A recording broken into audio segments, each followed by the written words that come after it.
हिंदू धर्म में ज्योतिर्लिंग का विशेष महत्व माना गया है। यह भगवान शिव के प्रतिष्ठित स्थलों में से एक है। ज्योतिर्लिंग का शाब्दिक अर्थ ज्योति का लिंग होता है। भारत में 12 प्रमुख ज्योतिर्लिंग हैं। इन ज्योतिर्लिंग के दर्शन मात्र से भक्तों के सारे कष्ट दूर हो जाते हैं। भारत के सभी पवित्र स्थलों में 12 ज्योतिर्लिंगों में सोमनाथ ज्योतिर्लिंग का महत्वपूर्ण स्थान है। आइए जानते हैं इस मंदिर से जुड़ी कुछ खास बातें।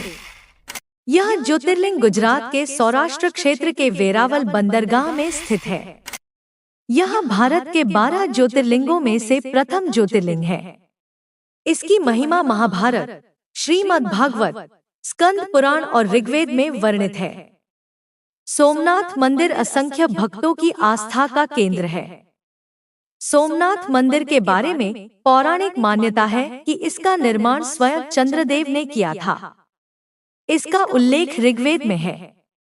मंदिर पर इतिहास में कई बार आक्रमण हुआ है। इसका निर्माण कई बार हो चुका है और इसके समय समय पर यह आक्रमणों का शिकार हुआ है। जहां सबसे पहले लोकप्रिय आक्रमण महमूद गजनवी का था, जो 1024 ईसा पूर्व में हुआ था। उन्होंने सोमनाथ मंदिर को कई बार लूटा और नष्ट कर दिया। अलाउद्दीन खिलजी ने 1296 में सोमनाथ मंदिर पर आक्रमण किया था और उसे लूटा था। 1701 में मुगल सम्राट औरंगजेब ने सोमनाथ मंदिर को भी आक्रमण करने का प्रयास किया था, लेकिन इसे नष्ट करने में उन्हें सफलता नहीं मिली। इस मंदिर के दक्षिण दिशा में समुद्र के किनारे बेहद आकर्षक खंभे बने हुए हैं, जिन्हें बाण स्तंभ कहा जाता है, जिसके ऊपर एक तीर रखकर यह प्रदर्शित किया गया है कि सोमनाथ मंदिर और दक्षिण ध्रुव के बीच में भूमि का कोई भी हिस्सा मौजूद नहीं है। प्राचीन भारतीय ज्ञान का यह अद्भुत साक्ष्य है। माना जाता है कि भगवान श्री कृष्ण ने अपना शरीर इसी स्थान पर छोड़ा था। क्या कहती है सोमनाथ मंदिर की पौराणिक कथा? स्कंद पुराण के अनुसार चंद्रमा ने दक्ष की 27 पुत्रियों से विवाह किया था, लेकिन एकमात्र रोहिणी के प्रति उनका प्रेम बहुत ज्यादा था। इसकी वजह से बाकी की 26 रानियां अपने आप को उपेक्षित और अपमानित अनुभव करने लगी। उन्होंने इसकी शिकायत अपने पिता से की। पुत्रियों की वेदना को देखकर राजा दक्ष ने चंद्रदेव को समझाने का प्रयास किया, लेकिन वह नहीं माने। इस पर राजा दक्ष ने चंद्रमा को धीरे धीरे खत्म हो जाने का श्राप दिया।